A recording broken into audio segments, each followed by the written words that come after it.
मेरे पति की प्रेमिका मेरे पास वैक्सिंग करवाने आई।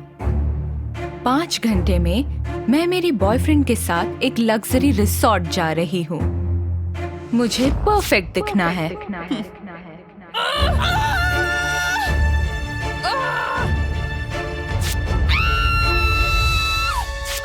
मैंने उसे एक नया, तेज और दर्द से राहत भरा तरीका सुझाया।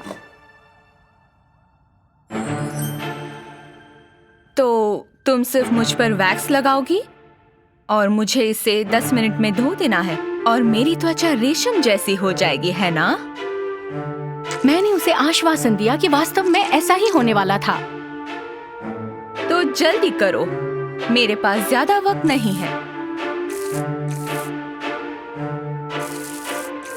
आखिरकार अपना बदला लेने का मुझे काफी समय मिल गया। मैंने पता लगाया कि मेरे पति की लाडली किस सैलून में जाती है और मैंने वहां नौकरी ले ली उनकी यात्रा को बर्बाद करने के लिए। मुझे बीच पर जाने का इंतजार है। मैंने उसे फंसाने के लिए बहुत मेहनत की है। मैं अपनी सोच में पता लगा रही थी कि इसने मेरे पति को किस तरह से फंसाया होगा और इतने में मुझे उल्टी जैसा महसूस हुआ। मैंने ब्रश पकड़ा और क्लाइंट के बालों पर थोड़ा सा वैक्स लगाया। हे, तुम ये क्या कर रही हो? मैं चाहती हूँ कि कोई दूसरा व्यक्ति ये काम करे। मैं उसे अपने सोफे से उतरने नहीं दे सकती थी, इसलिए मैंने माफी मांगी और उससे कहा कि मैं खुद इस ट्रीटमेंट के पैसे दूंगी। ये हुई ना बात। अब अपना काम करो। जब तक मैं काम कर रही थी वो स्वामिनी लगातार बात किए जा रही थी और अचानक मेरे बारे में बात करने लगी। तुम्हें पता है, मेरा माइकल अपनी बेवकूफ पत्नी को कभी वेकेशन पर नहीं लेकर गया। वो इसलिए क्योंकि हमने एक नया घर पाने का सपना देखा था और उसी के लिए एक्स्ट्रा पैसे बचा रहे थे। लेकिन मैं उसकी पत्नी नहीं हूँ, इसलिए मैंने उससे कहा, या तो तुम वही करोगे जो मैं चाहती हूँ या तो मुझे दोबारा नहीं देखोगे। मैं उस भोली भाली लड़की की बातें खुशी खुशी सुन रही थी क्योंकि मैं जानती थी कि मालदीव सिर्फ उसे वॉलपेपर पर ही देखने मिलेगा।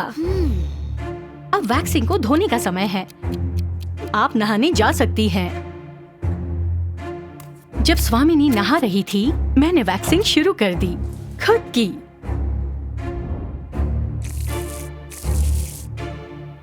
अब मैं अपनी छुट्टियों के लिए तैयार हो रही थी। जैसे कि मैंने सोचा था, मैंने शावर से एक भयानक चीख सुनी। आउच! ये दुख रहा है, मेरी मदद करो। मैं तुरंत वहां भागी, क्लाइंट की मदद के लिए नहीं बल्कि उस पल का मजा लेने के लिए। ये वैक्स तो उतर ही नहीं रहा, वो सख्त हो गया है। क्या ये ऐसा ही होना चाहिए? हाँ, ये बिल्कुल ऐसा ही होना चाहिए। वो हैरान थी, समझ नहीं पा रही थी कि मैंने उसके साथ ऐसा क्यों किया है। ये उस दर्द की वापसी है जो तुम अपने प्रेमियों की पत्नियों को देती हो।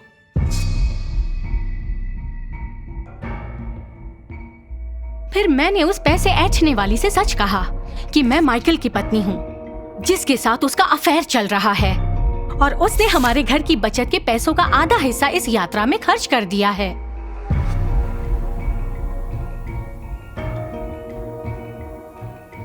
लेकिन मुझे एक रास्ता मिला।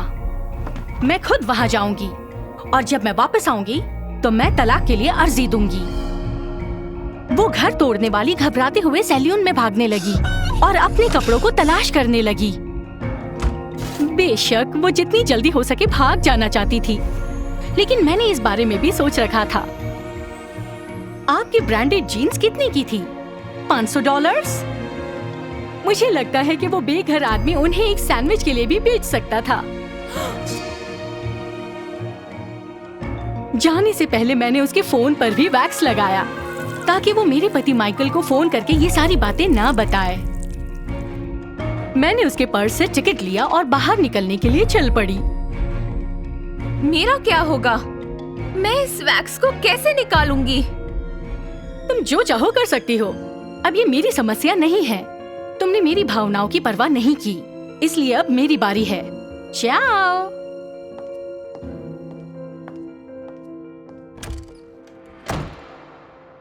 और एयरपोर्ट पर मैंने तुरंत अपने पति को देख लिया।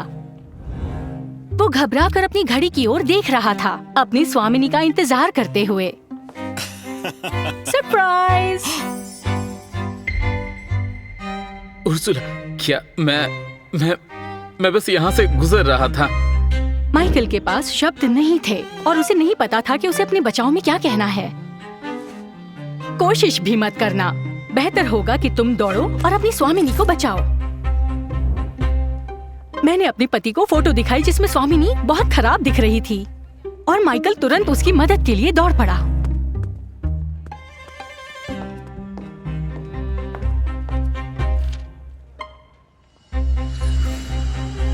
उसे इस बात का एहसास भी नहीं था कि वो सिर्फ उसके पैसों की वजह से उसे चाहती थी।